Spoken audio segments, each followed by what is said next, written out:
I made two daytime versions of Half-Life 2 RTX. This is the more conventional one with the sun casting shadows everywhere, and this is the other, where there isn't a sun, and all the daytime light is simply coming from the sky itself.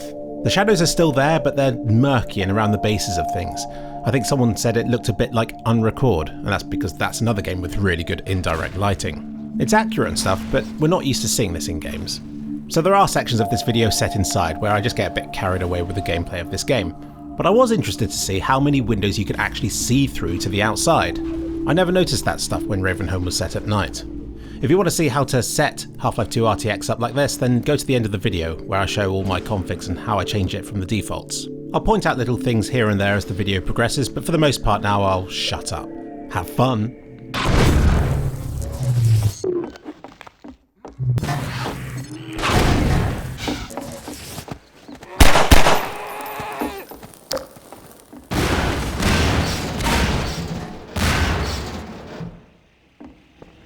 For it was said they had become like these peculiar demons which dwell in matter, but in whom no light may be found.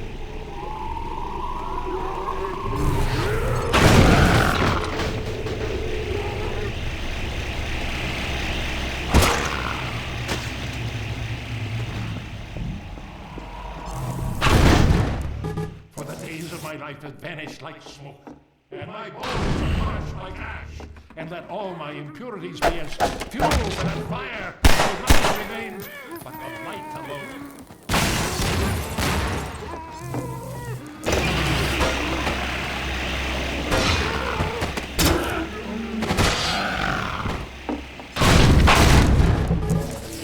I'm going to interrupt this playthrough to show you this footage as I talk about Game Filter, because I was thinking it's such a shame that Remix doesn't have a simple brightness slider, but then I realised it's all in these menus here anyway, so you can configure the contrast and saturation and brightness and gamma to your heart's content. I choose settings here which are really over the top, but it shows how much flexibility you have over the experience if you start combining different tools together like Remix and the Game Filter. Obviously it's very easy to get a bit carried away, but at least it's your fault if you do it. But it would be cool if these sort of things were better integrated into Remix itself, and maybe the community feedback to mods such as this one will spur on development of such things in the future. So I guess, keep complaining. Back to the main playthrough now, and something I noticed playing through this level in the daytime is how I never noticed how strung together all these environments are. You can see through to the next environment quite a few times, but when it's dark you don't notice. And we're getting up to that bit with the iconic fiery Father Gregori scene, only this time without volumetric fog and set in the day.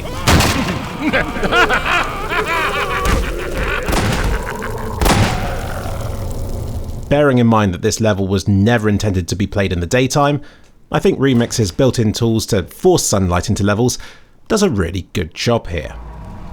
What? Who is this? Another life to save? I'll keep my eye on you.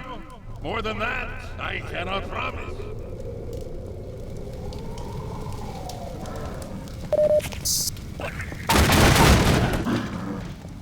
I've made the shadows very dark, but they're not entirely dark. I've set the neural radiance cache to have an average brightness of something like 0.00007, which is still enough to illuminate the dark areas, but not by much. Gives it a really spooky vibe and actually makes your torch quite useful. Oh, sorry, flashlight.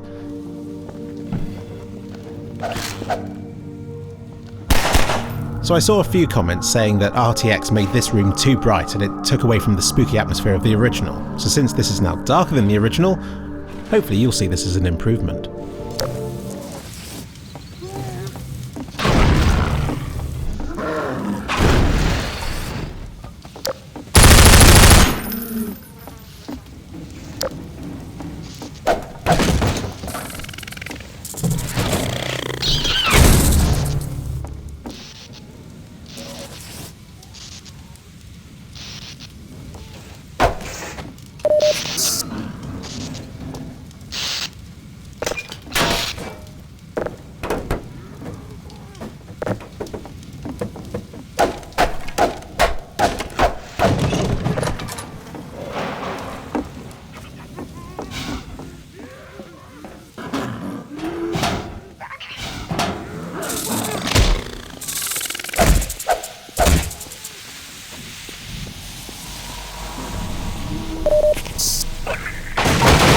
I have to take a detour to visit this room. It's one of the prettiest ones in this level, I think. And again, it's got high up windows that actually see through to another bit of the level. Thanks, daytime Ravenholm.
Well done, brother. Make free use of my trap, but take care not to fall in them yourself.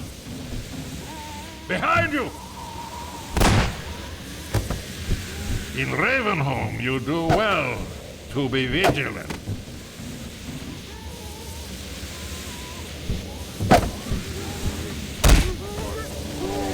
Fun fact, although only Ravenholm and Nova Prospekt are featured in this demo, you can put in the other maps from Half-Life 2 and some of those assets are also overhauled. I messed around for a while, but some maps just immediately crash and it's annoying to set it all up again, so maybe I'll investigate this further in a later video. It gets a little bit depressing to have it all look like an overcast day, so here's the sunny version of the map again, and here's how I can adjust the angle of the sunlight being cast.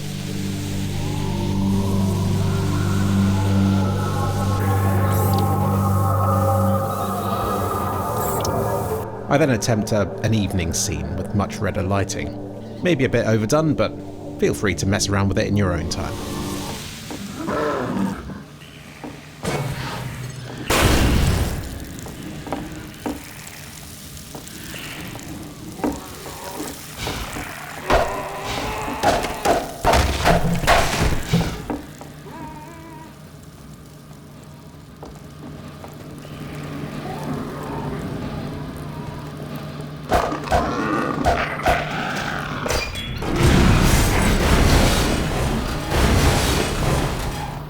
There are so many places in Half-Life 2 I didn't notice until quite a recent playthrough, and this lambda cache is one such example, and it's a great demonstration of how powerful this path tracing is, that it can light up so far into an enclosed space.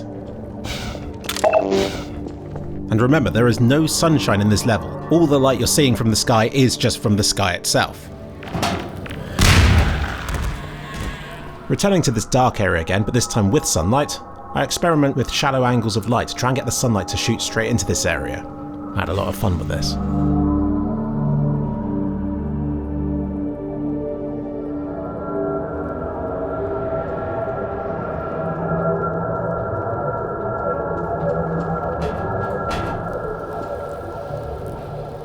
Anyway, that's Half-Life 2 RTX set in the daytime. Here's how I set it up to look the way it does in this video.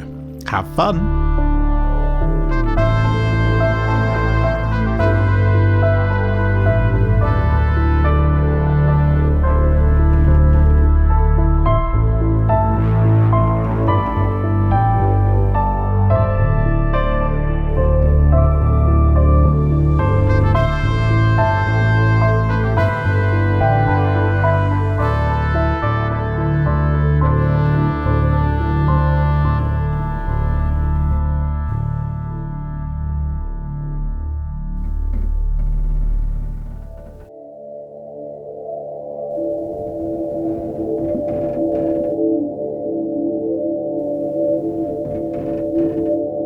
And lastly, if you want to enable a path-traced sunlight, go over to Game Setup, Parameter Tuning, Full Backlight, Always, and then mess with these options.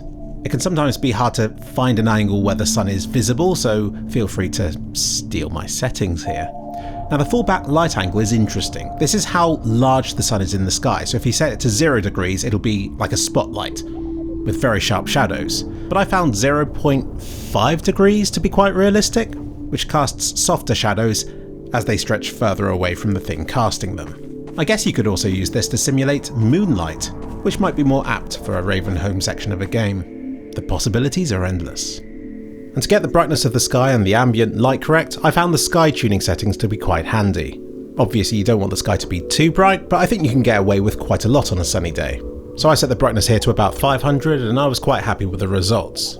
Anyway, I think I'll end all this here. If you find better settings, then let me know. Check out this video here for other ways that you can customize Half-Life 2 RTX.